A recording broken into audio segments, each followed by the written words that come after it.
এই তুমি কি সারাদিনই মুখ দিতে শেষ করার সময় তোমার যে ভাই এইতেছে হ্যাঁ তুমি জানো না হ্যাঁ আনতে যাওয়া লাগবে না? আরে আল্লাহ মরবেই হ্যাঁ মনেই নাই।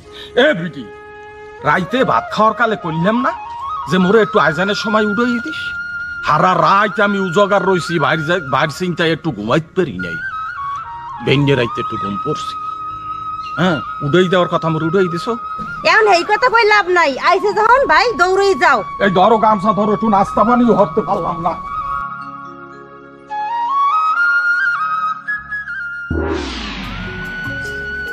স্যার, গ্রাম বাংলার এই অপরূপ সৌন্দর্য আমার খুবই ভালো লাগে।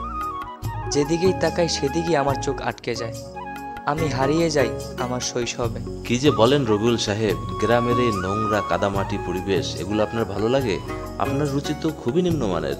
স্যার, আসলে আমি গ্রামে বড় হয়েছি তো, তাই গ্রামের জন্য টানটা একটু বেশি। চুপ করেন রবিউল সাহেব, গ্রামে তো আমিও বড় হয়েছি, কিন্তু আমার তো গ্রামের প্রতি টান কাজ করে না। আমি তো শহরের ইট কংক্রিটের মাঝে আমি প্রকৃত সুখ খুঁজে পেয়েছি। এসব কথা আমাকে বলে লাভ নেই, আমি নিজেই বড় হয়েছি গ্রামে। আসেন আমার সাথে। চলেন।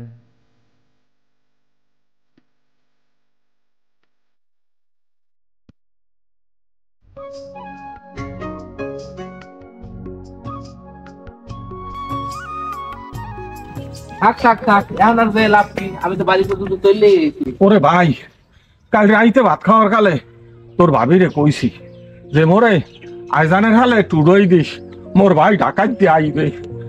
সারা রাইতে আমি উজগার বেন্নি হালে আইজানে ডাকে আগে একটু ঘুম পড়ছি। ওরে হ্যাঁ উড়াই দেয় নাই, মোরে মনে হরাই দেয় এখন।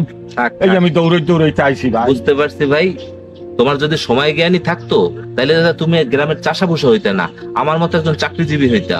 স্যার, এই কি আপনার ভাই হোসেন সাহেব? আরে হ্যাঁ আমার।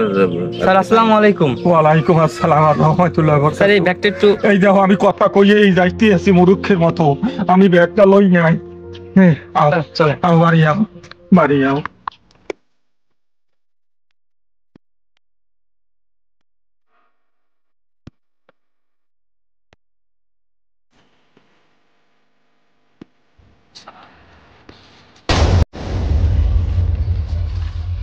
আরে এরা হাসান না? ওনা ঢাকার শহরে ব্যবসা করে, ও আইলো কবে? হ্যাঁ, ওরা দুই ভাই যদি একলগে মিললে যায় তাহলে এলাকাটা তো খাইছে। তবে আমার নাম পাশা, আমি মানুষের বাঙ্গি ভাষা কিভাবে বুঝাই দেওয়া লাগে এটা আমি বুঝাই দিতে আসছি।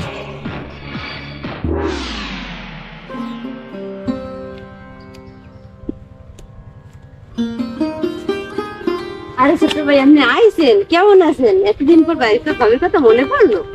আরে ভাবি, তুমি কি গোসল টোসল করো না? যা থেকে এত গন্ধ আসে কেন? নাকি কাপড় থেকে গন্ধ আসতেছে তোমার? কেন ভাই, আমি তো নতুন শাড়ি পরছি, তুমি আবার শুনলে। ভাবি, তুমি যতই নতুন শাড়ি পরো না কেন, তোমাদের গ্রামের মানুষের গায়ের যে একটা দুর্গন্ধ, এ তো আর শাড়ি দিয়ে তুমি ঢাকতে পারবে না।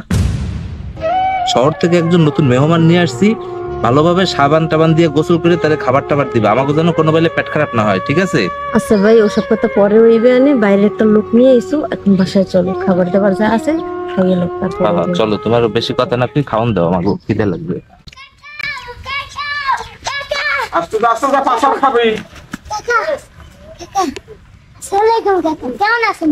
বাহ ভাবি, বাচ্চাদের টাকা কামাই করে ধান্দাটাও শিখিয়ে দিছো ঠিক মতো না? নে ধর, যা কিছু খা।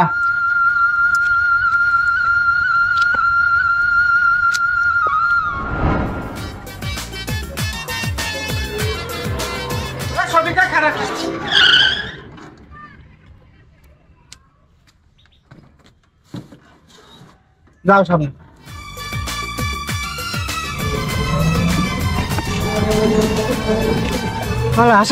আসলে পাশা ভাই হয়েছে কি জানেন, আপনার কথা মোর বড়ে কইছি যে মোর একটা ভাই আছে, হ্যাঁ নাম পাশা, মুই কইছি পাশা, হে হচ্ছে পাশা। শালা শালা তুই থামা, মোর নাম হচ্ছে পাশা, তোর বউ হচ্ছে পাশা না? থামা, তো গাড়ি যাবো না, থামা।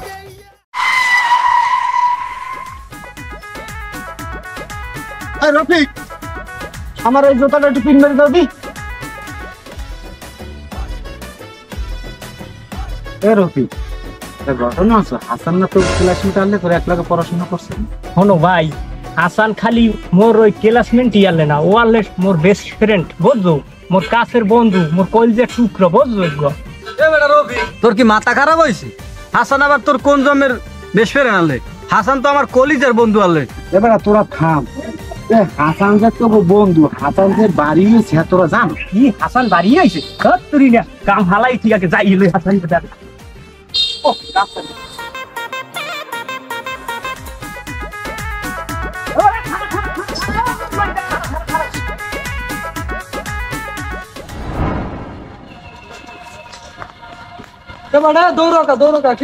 হাসান আইছে, তুই জানো না? খবর পাও না? হাসান আইছে। আমি আইতেছি, যা। মোর আগে তোরা কোন হালাই যাও দেখুন না, হাসানের ধারে মুই আগে যাম। হাসান বেটা গেলি কই? তুই বলে ঢাকায় দিয়েছো, হলাম একটু জলাই বাইরে দিই দেখি। আয় সামনে আয়। কে ডাকে কে আমাকে? ওরে সর্বনাশ, কি ডা? এ হাসান তুই দিয়ে নি মোর সাইও হুক নাম দি বেটা মোটা টোটা হই গেছে। হ্যাঁ হায় হাসান, তুই কোন গোডানের সেল খা? মোর তো খাইতে দেখবে মোর শরীরের অবস্থা কি? সাবধান, গলা নামিয়ে কথা বলো। এটা একটা ভদ্রলোকের বাড়ি। তোমরা কারা? তোমাদের পরিচয় আগে দাও, তারপর আমি শুনি তোমাদেরকে চিনি কিনা। এ হাসান তুই মগো চেনো না? মুই হইলাম রফি। হেই বাল্যবেলা হইতে এক লগে চললাম, এক স্কুলে পড়লাম। তুই এখন মগ এক কাল আড়াই হেলাইলি। মই হইলে বেটা শফিক, তোর লগে কত ছোট কালে ডান্ডাগুলো খেলাইছি, ওই ছোট গাছের পাইছে যাই। হ্যাঁ তোর মন নাই? আরে বেটা আমি হলে জব্বার, ওই যে বাগে বাগে দৌড়েছি, হ্যাঁ একটু মন নাই। ছোটবেলার কথা ছোটবেলায় হারিয়ে গেছে, এখন এটা এই সময় এসে আর মনে করে লাভ নেই। আজ আমি প্রতিষ্ঠিত, আর তোমরা হচ্ছে সামান্য গ্রামের চাষাভুষা। তোমাদের কি করে সাহস হয় এই হাসান সাহেবের নাম মুখে উচ্চারণ করে এভাবে সারের মতো বাড়ির সামনে এসে চেঁচাতে? হাসান তুই কত কি? আমি কি বলছি তা তো বাংলা ভাষাই বলছি, একদমই তো বুঝতে কষ্ট হওয়ার কথা না। নিশ্চয়ই তোমরা তা সবই বুঝতে পারতেছো। হাসান তোর ভিতরে যে এত পরিবর্তন আসবে এ জানলে এই তোর বাড়ির সামনে মোরা আর আইতাম না, কামটাই ছালাই থুইয়া। এবার তোরা আইতে কইছি কেটা? দাওয়াত দিয়ে কি তোরা আমি আইতে কইছি নাকি? যা আমার বাড়ির দাবাইরা। বন্ধু তুই দুঃখ নিস না, ব্যাপারটা আর হাসান তুই আজকে এই দিনটার কথা মনে রাখিস। তোর আজকে এই অহংকারের জন্যই তোর পস্তাইতে হইবে, এর জন্যই তোর পতন হইবে। কথাটা তুই খুঁটির গোড়া লিখকে তুই। আরে যা যা, আর বাড়াইস না। ল বন্ধু।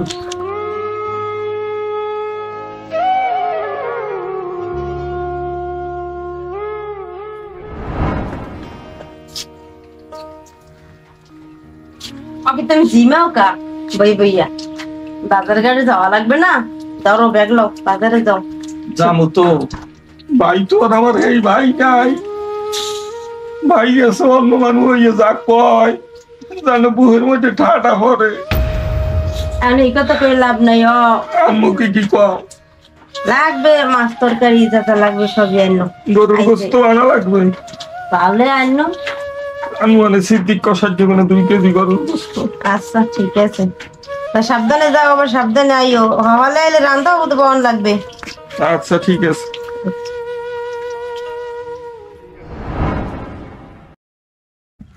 আসসালামু আলাইকুম। হোসেন ভাই, ছোট মেয়ে আইলো তো শহর থেকে সাহেব হইয়া, নিজে পড়ালেখা করলা না, করাইলা ছোট মেয়ারে। এ তো সাহেব হইয়া গেল, তোমার খোঁজ খবর কে রাখবে? ওরে সেলিম ভাই, ও তো আমার ছোট ভাই না, ও তো আমার সন্তানের মতো। ছোট হইতে ওরে পাল্লে পুষে বড় করছি, নিজে লেখাপড়া না করিয়া ওরে লেখাপড়া করাইছি। দাওয়াতে গেছি, ভালো সালন্ডু পোটলা পাঞ্জি আমার বাড়িকে আনছি দাদা। এই ভাই যে এখন কথা কয়, বুহে জানো ঠাডার আঘাত পরে ভাই। কি করবো, সবই এলে নসিব। হোসেন ভাই কষ্ট নিও না মনে, যাও বাজার ঘাট কুটিয়ে নিও। যাই ভাই।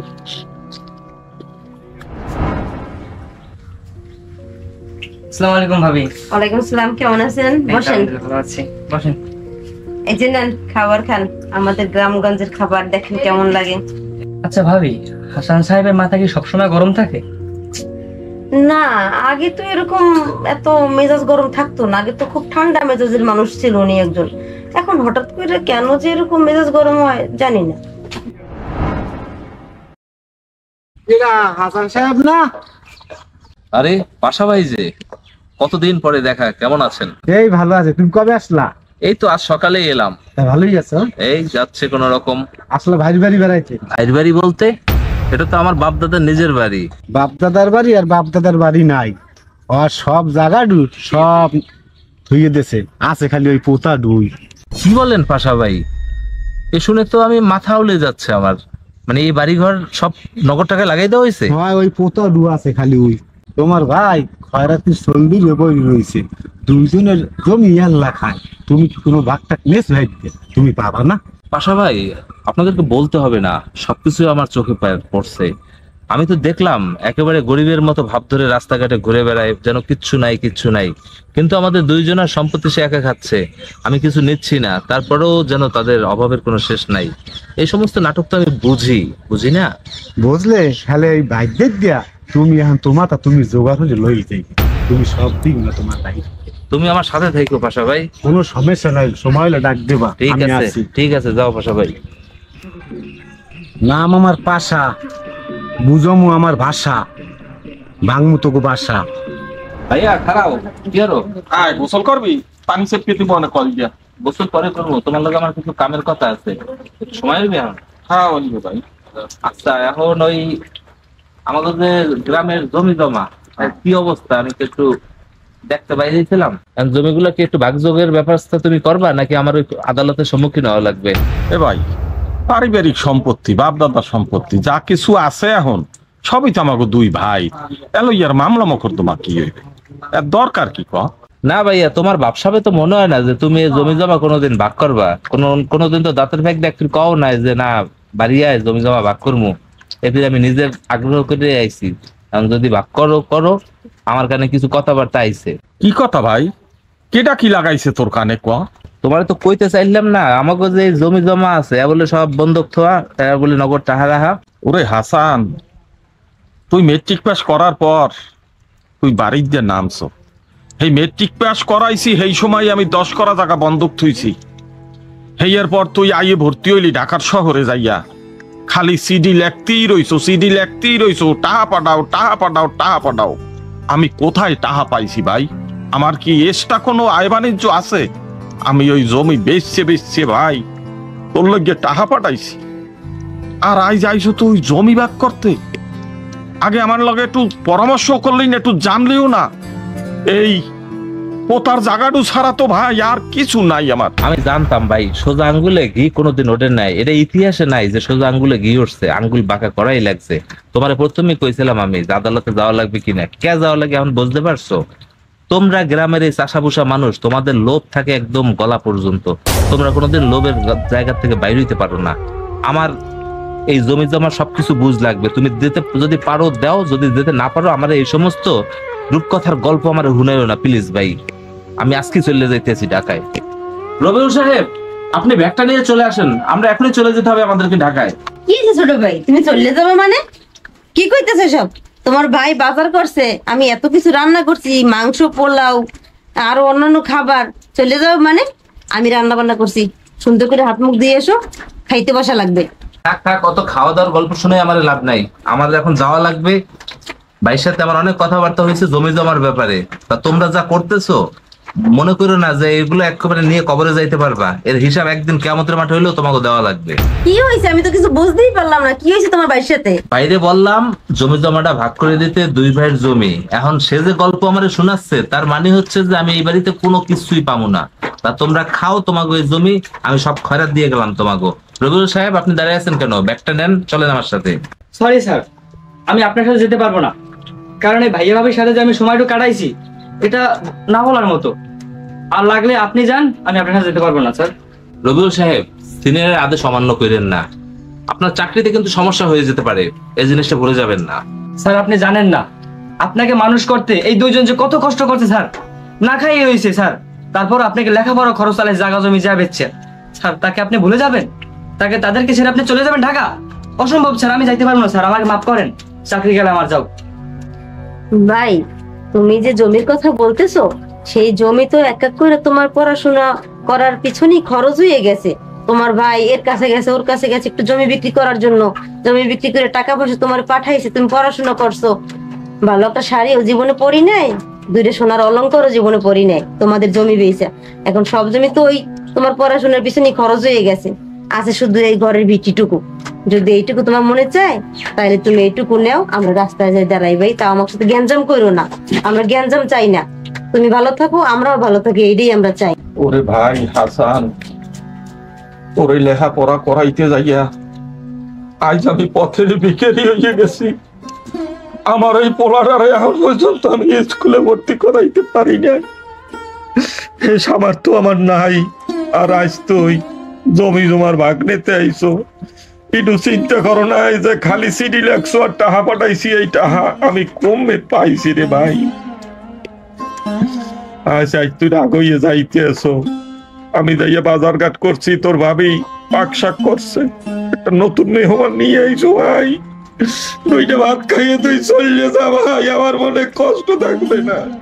নে ভাই, সব জমি তো তোর পাশেই খরচ করছি, আছে এই মিডিডু গাছ তোরে দিয়ে আমরা দুই স্বামী স্ত্রী বাচ্চাটারে ভাইয়া পথে নামিয়া ভিক্ষা করিয়া তারপর জীবিকা নির্বাহ করবো ভাই। তুই বলো ভাই। ভাই আমি আমার সব ভুল বুঝতে পারছি ভাই, তোমরা আমার জন্য যা ত্যাগ স্বীকার করছো, এটা আমি আমার গায়ের চামড়া যদি তোমাদেরকে জুতা বানাই দেই তাও শোধ হবে না, আমাদের তোমরা মাফ করে দাও ভাই। ওরে হাসান, না ওঠো ভাই, তোর তুমি স্থান পাই না, তোর স্থান যে আমার বুকে। ভাই আমি না বুঝে তোমাদেরকে অনেক কষ্ট দিছি ভাই, আমারে মাফ করে দিও ভাই। ওরে ভাই, তুই তো ভাই না, তোর সন্তানের মতো দেখছি, তুই আরো যে ব্যবহার খারাপ করছো, তোর ওই বন্ধুরা সব সময় রাস্তাঘাটে আটে বাজারে দেয় জিগেইতে হাসান কবে বাড়ি আইবে, হাসান কবে বাড়ি আইবে। তুই বাড়ি আইছো এই কথা শুনজারা পাগলের মতো ছুটে আইছে, কিন্তু কুকুরের মতো তুই তারাই দেছো ভাই। যদি পারো ওদের কাছে একটু মাপ চাইয়ে নিস ভাই। ভাই আমি সবার কাছে মাপ চাই নেবো, সবার মনে যত কষ্ট দিছি ভাই আমি সবার কাছে মাপ চাই নেবো, তুমি আমার মন থেকে মাফ করে দাও ভাই। ভাবি তোমরা আমার মন থেকে মাফ করে দাও, আমি একে একে সবার কাছে মাপ চেয়ে নেবো, কারো মনে আমি কষ্ট রাখবো না, তোমাদেরকে আমি এখানে রাখবো না, আমার ভাতিজাকে আমি ঢাকায় নিয়ে ইংলিশ মিডিয়াম স্কুলে ভর্তি করবো ভাই, তোমরা না কইরো না ভাই, তোমরা চলো আমার সাথে। রবিউল সাহেব ব্যাগ গুছান।